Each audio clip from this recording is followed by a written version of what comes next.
Tonight at the Ethical Society. Is that on, is that on Clayton Road there? Yeah, 9001. 9001 Clayton Road at the Ethical Society, 7 o'clock. These two gentlemen are going to square off in a, what does not happen enough in America these days. Two informed people having a intelligent discussion about a debate that is facing society. They're going to talk about legalizing cannabis tonight, 7 p.m., and they're expecting a large crowd. Tickets available? Is it free and open to the public? Or It is free and open to the public. Free and open to the public. But I will say that, the seating is limited, so you might want to get there a little bit early. Right, yeah, absolutely. Okay. And oddly enough, seating is limited to 420.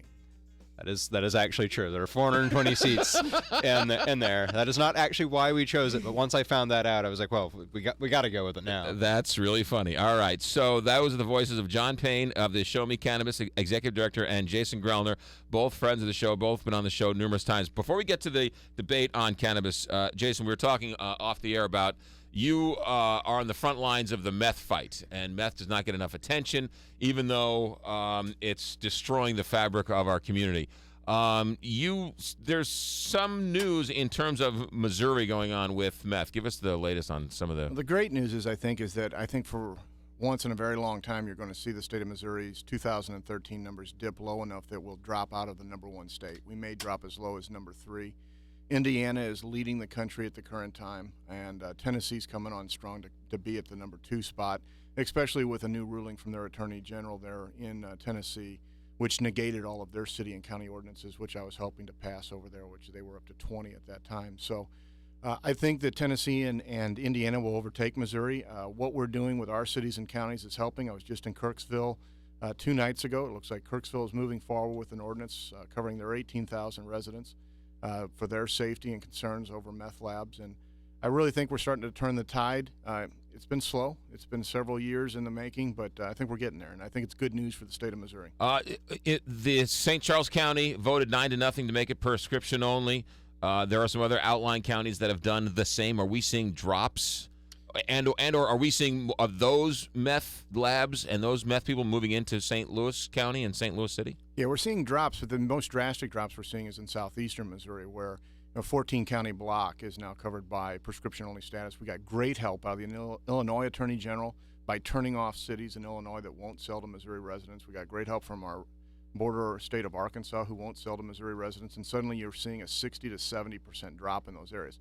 We're not seeing those same drops, admittedly, in St. Charles County, Franklin County, and Jefferson County because it's so easy to go into St. Louis County and St. Louis City. And that experience is that St. Louis County's meth labs have skyrocketed, as have St. Louis City's meth labs over the last 2 to 3 years.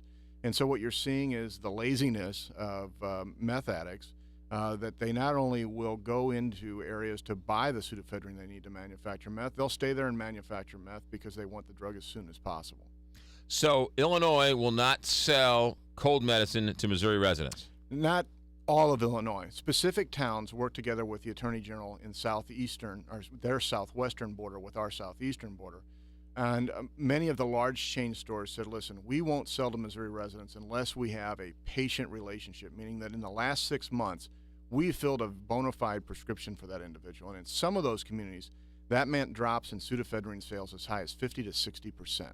And Arkansas will not sell to Missouri residents. Yeah, under a law that was passed in Arkansas back in 2010, Arkansas will only sell to Arkansas residents with a valid Arkansas ID.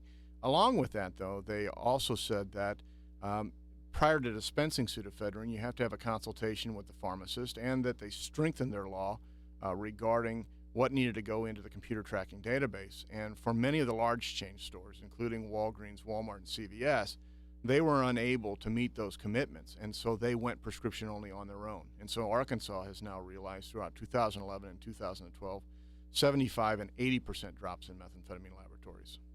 The one pot method where you can make it out of a soda bottle, what's going on there? That's all we see anymore. Truly, that is what has taken over not only the state of Missouri, but the Midwest and most of the United States. Because of the restrictions placed on pseudoephedrine, the labs have gotten smaller, but when they get smaller, it just means you need more of them.